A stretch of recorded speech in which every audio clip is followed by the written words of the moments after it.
There's a quiet revolution happening, not in politics or technology, but in consciousness itself. In Waking Up, Sam Harris invites us to join that revolution, not through belief, but through attention, not through religion, but through direct experience. It's a book that asks a deceptively simple question. What does it mean to be awake in your own life? Harris, a neuroscientist and longtime meditator, begins with a radical premise. You can have profound spiritual experiences without ever believing in anything supernatural. The language of spirituality, enlightenment, ego death, transcendence, doesn't have to be abandoned by atheists or skeptics. On the contrary, Harris argues that these experiences are not only real, but essential to living a good life. What we need is a rational spirituality, one grounded in science, reason, and introspection.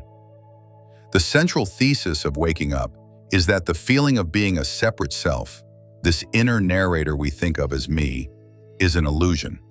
That may sound abstract, but Harris makes it painfully personal. He invites the reader to observe how much of our suffering comes from this illusion.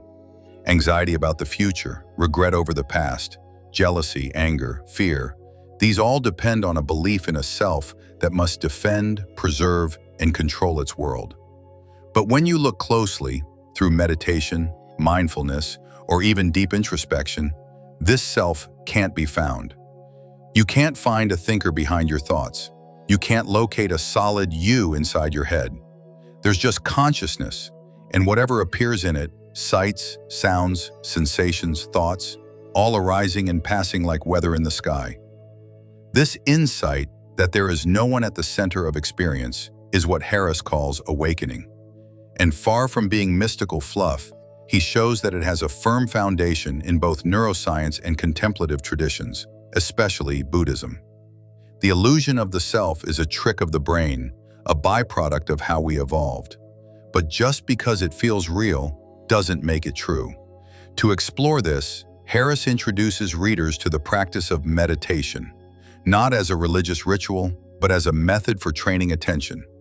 The goal is simple but profound, to rest in awareness itself, without being pulled into thought. With practice, this leads to moments of pure presence, where the boundary between self and world dissolves. These are not flashes of exotic bliss. They are glimpses of the way things actually are when we're not lost in mental chatter. Harris emphasizes that this isn't about escaping thoughts or emotions. It's about seeing them clearly without identifying with them. Normally, when we're angry, we don't just feel anger, we are angry. But in meditation, we learn to notice that anger is just another appearance in consciousness. No more you than a passing cloud is the sky. And yet, despite the simplicity of this insight, Harris is honest about how difficult it can be to grasp. Meditation is not always relaxing. In fact, confronting the mind directly can be deeply uncomfortable. That's why spiritual teachers throughout history have emphasized discipline, patience, and humility. Harris has studied with some of the best, including Joseph Goldstein and the Dzogchen master Tulku Urgyen, and he shares their techniques while stripping away the cultural baggage. One of the most powerful sections of the book deals with the limits of thought itself. We tend to assume that if we can just think our way through a problem, we'll find peace. But much of what torments us, self-doubt, craving, judgment, is thinking. Harris argues that there's an intelligence deeper than thought, the silent clarity of awareness itself. And to access it, we must learn to witness thought rather than become entangled in it. He also touches on the controversial role of psychedelics.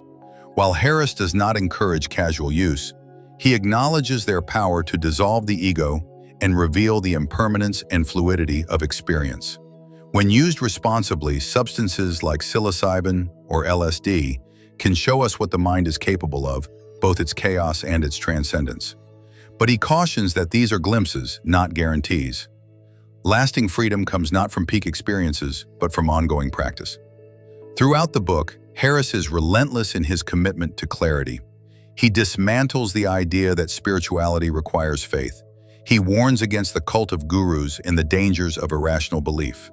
And he returns again and again to the idea that awakening is not about having more experiences. It's about seeing experience for what it is. Importantly, waking up is not a cold, intellectual exercise. There's a quiet reverence running through it, a deep appreciation for the mystery of being itself. Harris doesn't pretend to have all the answers, but he does offer a way of looking, a shift in perception that can transform the texture of everyday life. In the end, waking up is not about religion or atheism. It's not about East versus West. It's about the one thing we all share, regardless of our beliefs, the mind. And the astonishing fact that hidden in plain sight is the key to our freedom. You don't need to go anywhere. You don't need to believe anything. You only need to look, clearly, honestly, without distraction, at what's already here. Because waking up is not something you do. It's what happens when you stop being lost.